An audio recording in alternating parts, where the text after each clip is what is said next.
अशा प्रकारे अखंड भक्तीचा ओघ अंतःकरणात असावा. ज्यानं माझं मन हरण केलं, जो गोकुळामध्ये ज्यानं गायी चारल्या, तो गोकुल का बाला ब्रज का बसैया, सखी तो परमात्मा जात आहे. परमात्म्याचं अनंत वर्णन केलं हस्तिनापूरच्या स्त्रियांनी. आणि भगवान द्वारकेला गेलेले आहेत. द्वारकेमध्ये भगवंताचं स्वागत केलेलं आहे राजोचित. राजाप्रमाणे राजा आल्यानंतर जसं राजाचं आगमन होते ना, जसं आता आपल्याकडे जर कधीतरी PM आले, पंतप्रधान राष्ट्रपती, तर त्यांचं कसं स्वागत होते, हे राजाचं स्वागत आहे. त्याप्रमाणे भगवान परमात्म्याचे राजोचित, ते तर परमात्मा होते आणि त्यांचं स्वतंत्र राज्य होतं, म्हणून त्यांचं हे राजोचित स्वागत झालेलं आहे द्वारकामध्ये. सर्वांना आनंद वाटला. एवढ्या दिवसाचा विरह होता सर्वांचा. कोणाला मित्र भेटला, कोणाला पती भेटला, कोणाला बाप भेटला. गवळणींना आपला परमात्मा भेटला, ज्या द्वारकावासी होत्या, ब्रजवासी नाही, द्वारकावासी. परमात्म्याच्या प्राप्तीने सर्वांनाच अतिशय आनंद वाटला. आणि इकडे परीक्षितीच्या जन्माची कथा आहे. परीक्षितीचा जन्म झाला. परीक्षितीचं नामकरण करताना परीक्षिती का ठेवलं तर जन्माला आल्यानंतर परीक्षिती राजाने चारही बाजूला बघितलं होतं की जो मला गर्भवासात दिसला होता तो इकडे आहे काय बाहेर, म्हणून बाहेर चारही बाजूला बघितलं, तो कुठं दिसत नव्हता. जो चारही बाजूला बघितलं त्याने, म्हणून त्याचं नाव परीक्षिती, इथे परीक्षिती. दुसरा अर्थ आहे की हा पुढे चालून आपल्या चारही बाजूला पाहणार आहे. काही काही राजे असतात ते चार बाजूला पाहत नाहीत, ते फक्त आपल्याकडेच पाहतात. माझं पोट भरलं काय, मला 50% आलं काय, बाकीच्यांचं काही होऊ द्या. पण परीक्षिती सारखे राजे असतात ते चारही बाजूला पाहतात. माझ्या राज्यात कोणी उपवासी आहे काय, कोणी भुकेला आहे काय, कोणी ताणेला आहे काय, कोणाला पाणी नाही काय, कोणाला आजार आहे काय, प्रत्येकावर लक्ष ठेवणारे परीक्षिती, जो आपल्या राज्यात चारही बाजूला सर्वांकडे पाहतो, परीक्षिती, म्हणून परीक्षिती. परीक्षिती राजा मोठे होत गेले आणि विदुर काका परत येतात. जे तीर्थयात्रेला गेले होते विदुर काका आल्यानंतर विदुरांचं स्वागत केलं. एक दिवस विदुर काका गुप्त रूपाने धृतराष्ट्राकडे येतात. धृतराष्ट्राला सांगितलं तुझी सगळी पोरं मेली, दुर्योधनासहित 100 पोरं मेली तुझी, आणि ज्यांना तू आपल्या मुलांच्या समवेत मिळून विषाचे लड्डू खाऊ घातले, आज त्यांच्या घरामध्ये राहून तू चांगले साखरेचे लड्डू खातो, लाज नाही वाटत तुला थोडी? भीमापवर्जितम पिंडमादत्ते गृहपालवत, कुत्र्यासारखा या ठिकाणी राहतोस आणि अन्य टाकलेले तुकडे खातोस. धृतराष्ट्र म्हणतो विदुरा, अरे मला ते कुत्र्यासारखं पाहत नाहीत, मला प्रेमानं देतात, आनंदाने देतात, ते प्रेमाने देतात, पण तुला समजायला पाहिजे ना, कळायला पाहिजे. तू स्वतःचं हित बघ. आपण ज्याला विषाचे लड्डू खाऊ घातले त्याच्याकडून आपण साखरेचे लड्डू कसे खायचे? म्हणून स्वतःच्या जीविताचा विचार प्रत्येकाला असतो, पण तुला कसा कळत नाही? तुझी बुद्धी एवढी कशी भ्रष्ट झाली? एवढं महाभारत तुझ्या बुद्धीने घडवलं, एवढी भ्रष्ट झालेली अजूनही सुधरत नाही. स्वतःचा विचार कर. स्वतःचा उद्धार असा होऊ शकत नाही. मग मी काय करू विदुरा? विदुराने सांगितलं वनात जा, सर्व त्याग करून त्या परमेश्वराचं चिंतन कर आणि लीन हो. मी आंधळा आहे, कुठं जाणार? बरं गांधारी घेऊन जाईल तर गांधारीने डोळे बांधलेले आहेत, आम्ही दोघंही सारखेच. विदुराने सांगितलं तुम्ही दोघं जरी सारखे असले तरी अजून तुमचा भाऊ जिवंत आहे ना, चला मी तुम्हाला घेऊन जातो. पण दिवसा जायचं तर युधिष्ठिर जाऊ देणार नाही, म्हणून आपल्याला गुप्त रूपाने रात्री जावं लागेल. मग रात्रीच्या वेळेला विदुर धृतराष्ट्र आणि गांधारी दोघांना घेऊन बाहेर पडतो. घनघोर जंगलामध्ये जातात आणि तिकडेच त्यांचे सर्वांचे प्राण समाप्त होतात. कुठेतरी दावाग्नीमध्ये जाऊन स्वतःच्या देहाचा नाश करतात. चिंतन करता करता चिद्रूप होतात. इकडे युधिष्ठिराने दुसऱ्या दिवशी जेव्हा बघितलं धृतराष्ट्र नाही, गांधारी नाही, विदुर काका नाही, तेव्हा अतिशय व्याकुळ झाले. नारद महर्षी येतात, युधिष्ठिराला समजावून सांगतात. युधिष्ठिराचा शोक समाप्त करतात. अर्जुनाला द्वारकेला पाठवलं की अर्जुना द्वारकेचा काय समाचार आहे जरा पाहून ये. अर्जुन द्वारकेला येतो आणि इकडे युधिष्ठिराला अपशकुन व्हायला लागलेत. जिम्ह प्रायम व्यवहृतम शाख्य मिश्रम च सौहृदम पितृमातृ सुहृद भ्रातृ दंपतीनाम च कल्पनम. पितृमातृ सुहृद भ्रातृ दंपतीनाम च कल्पनम. घरात सगळी भांडण दिसायला लागली.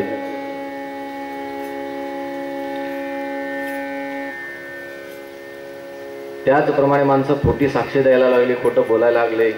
जिम्ह प्रायम, केवळ जीवाप्रिय बनले. आपल्या जिव्हेचे लाड पूर्ण करण्यासाठी दुसऱ्याच अहित करायला लागले. अनेक प्राण्यांचा नाश करू लागलेले आहेत. जेव्हा असं बघितलं, हे अपशकुन पाहून युधिष्ठिराला अतिशय दुःख झालं की निश्चित कलियुगाचा प्रारंभ झालेला आहे. त्या कलियुगात कसं राहायचं? तेवढ्यात अर्जुनाचं द्वारकेवरून आगमन झालं आणि अर्जुन अतिशय उदासीन. अर्जुनाला विचारलं, का उदास आहेस बाबा, काय घडलं, कोणी तुझा अपमान केला, काय केलं?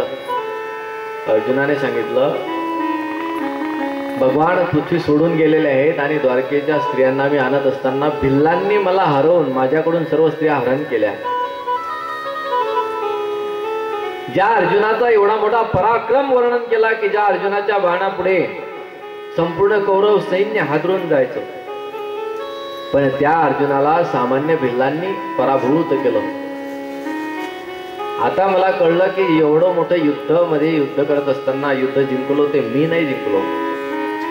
ते बाण माझे नव्हते, ती शक्ती माझी नव्हती, ते परमात्म्याची होती. आणि आता तो परमात्मा गेला तर जात असताना आपली शक्ती सुद्धा माझ्यामधून काढून घेऊन गेला. ती शक्ती पण माझ्यात त्याने ठेवली नाही. त्याच्याच शक्तीने एवढं युद्ध जिंकलं. आणि आजपर्यंत मी अभिमान करत होतो की युद्ध मीच जिंकलं म्हणून. त्या परमात्म्याचा विरह झाला. भगवान निघून गेले म्हटल्यावर आपणच कशाला राहायचं, कलियुगाचा प्रभाव आहे, आपणही निघून जायचं. म्हणून परीक्षितेला राज्य दिलं आणि पांडव स्वर्गारोहण करतात. पांडवांची स्वर्गारोहणाची कथा आहे महाभारतामध्ये वर्णन केलेली.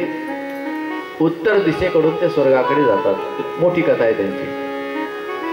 आणि परीक्षितीचं राज्य सुरू झालेलं आहे. दिग्विजयासाठी परीक्षिती निघालेले आहेत. जेव्हा दिग्विजयासाठी निघतात, भ्रमण करीत असताना त्यांना गाय आणि बैल दोघांचा संवाद, दोघं बोलताना दिसले. परीक्षितेला आश्चर्य वाटलं, माझ्या राज्यात गाय आणि बैल बोलतात, हे मोठं आश्चर्य वाटलं. मग जेव्हा त्यांचा संवाद ऐकला शांततेनं, तेव्हा परीक्षितेला कळलं की हे गाय बैल नाहीत, गाय बैलाच्या रूपामध्ये दुसरे आहेत. म्हणून परीक्षिते त्यांच्याजवळ जातो आणि वंदन करतो की तुम्ही कोण आहात, गायीच्या आणि बैलाच्या रूपात, कारण तुम्ही कोणीतरी महान असले पाहिजे. सामान्य गाय बैल तुम्ही नाही आहात. ज्या अर्थी धर्माचा विचार करता त्या अर्थी तुम्ही कोण आहात, माझ्यावर कृपा करा. तेव्हा ती गाय सांगते, मी पृथ्वी आहे आणि हा धर्म आहे. धर्म आणि पृथ्वीचा तो संवाद होता. बैल 3 पायावर उभा होता. ती गाय त्या बैलाला विचारत होती की तुझा एक पाय कशामुळे गेला?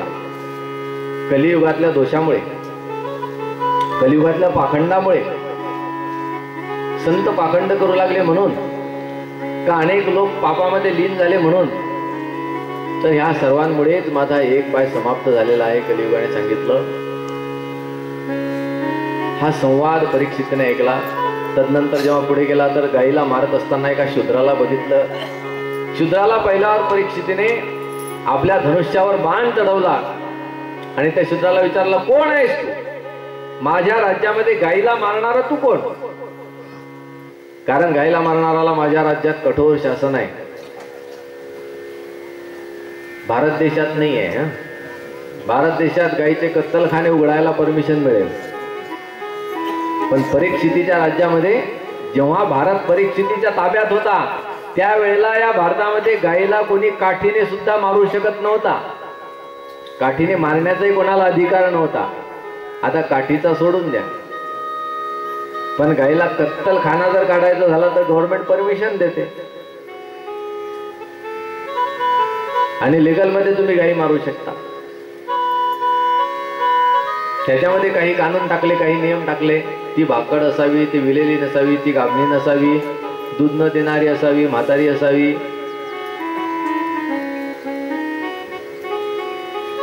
पण सगळे नियम आपल्या देशात धाब्यावर बसतात. गो रक्षक राजा म्हटलेला आहे परीक्षिती.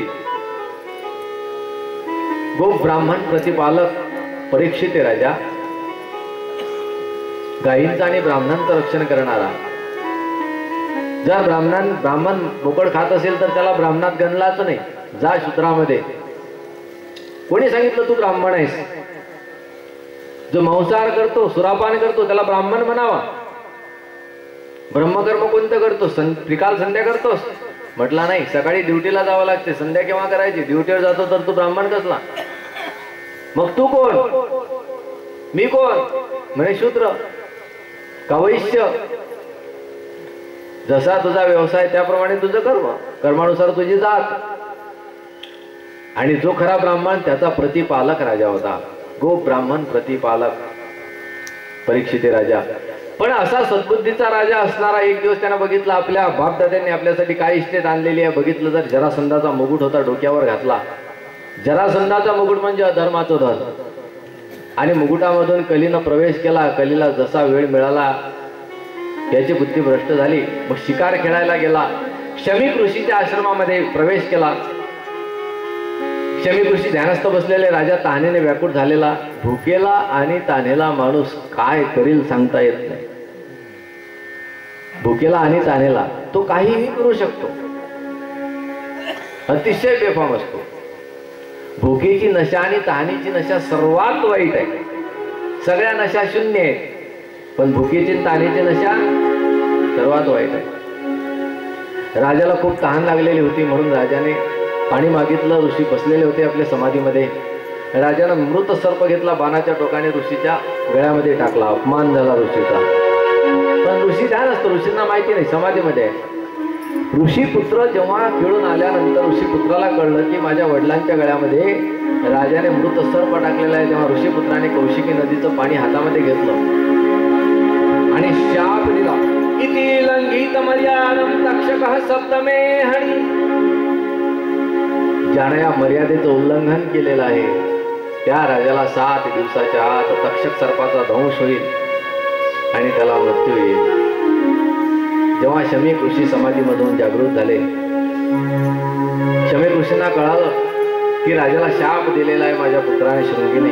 तेव्हा शृंगीला बोलावलं, बेटा शृंगी तू चांगलं नाहीस केलं.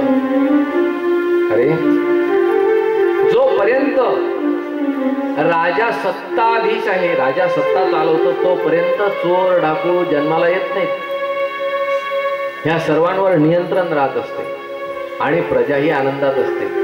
पण जेव्हा राजाच नियंत्रणाच्या बाहेर असेल, राजाच समाप्त झाला, तर यांच्यावर नियंत्रण कोण करेल? म्हणून राजाला ईश्वराची मूर्ती म्हटलेलं आहे. राजा हा परमात्मा स्वरूप असतो, ईश्वर स्वरूप असतो. आणि तू राजाला शाप दिलास. आपला राजा तर देवासारखा आहे, सज्जन आहे, अशा राजाला तू शाप दिलास, हे योग्य नाही केलं.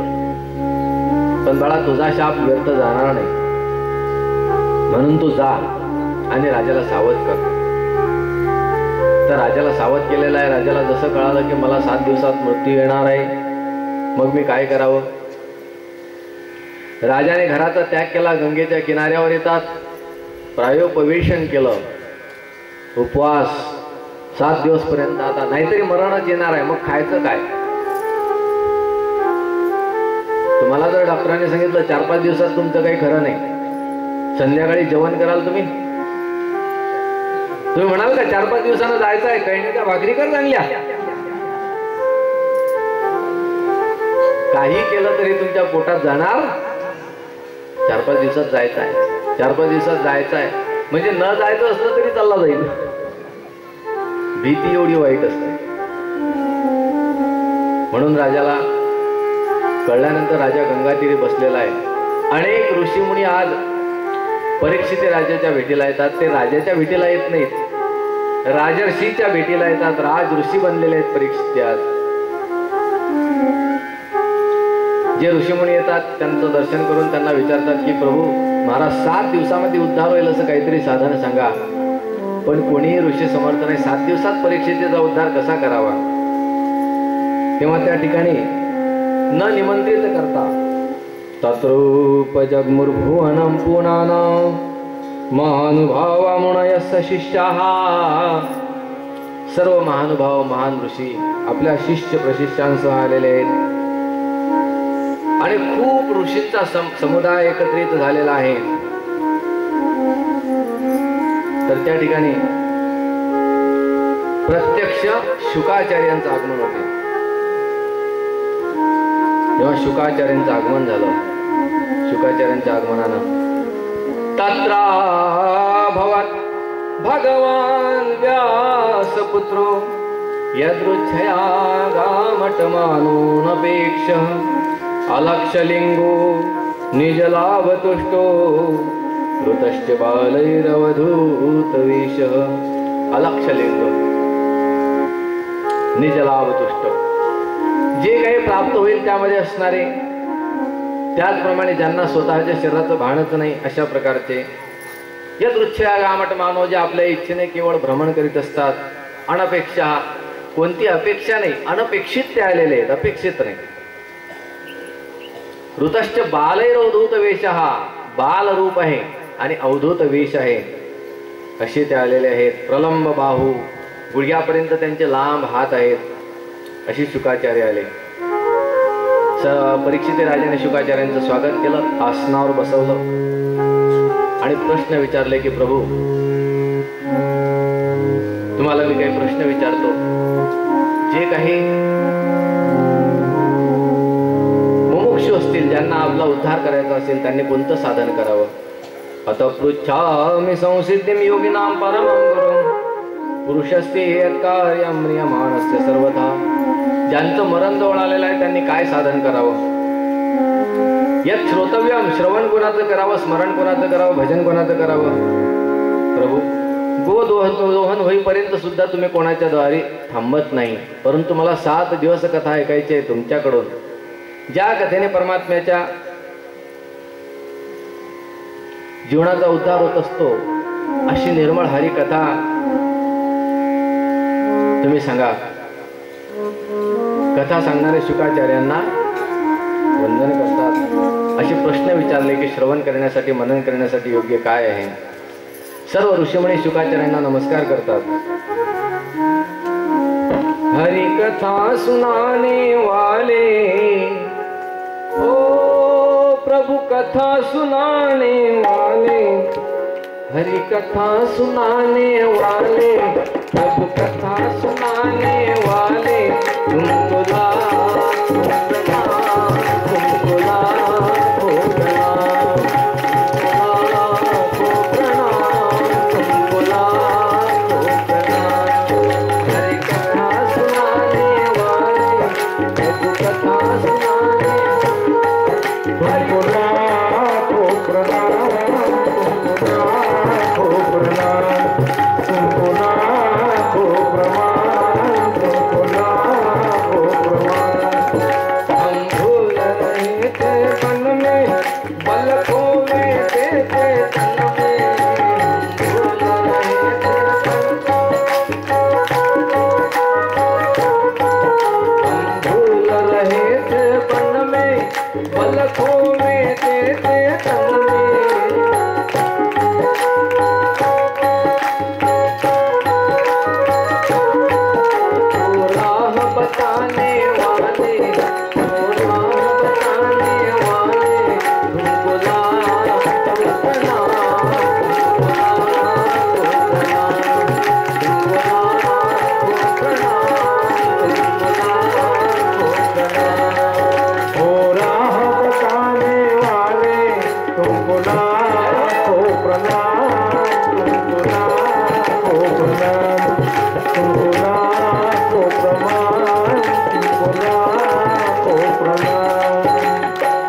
राधे। ताड़ी ताड़ी जोर से।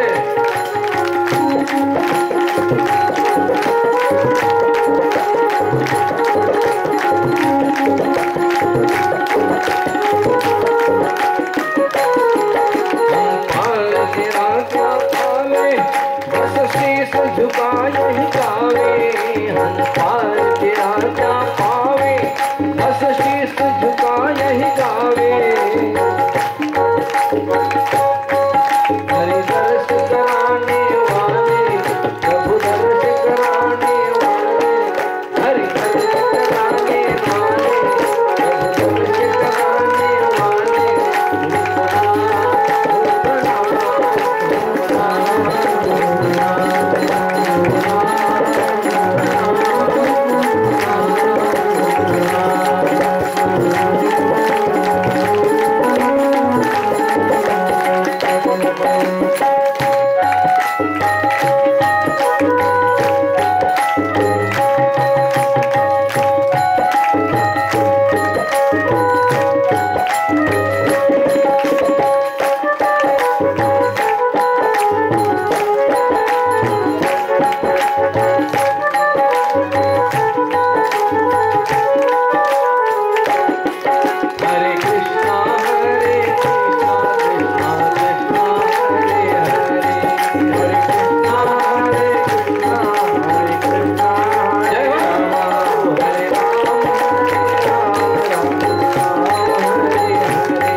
Krishna Hare Hare, Ram Ram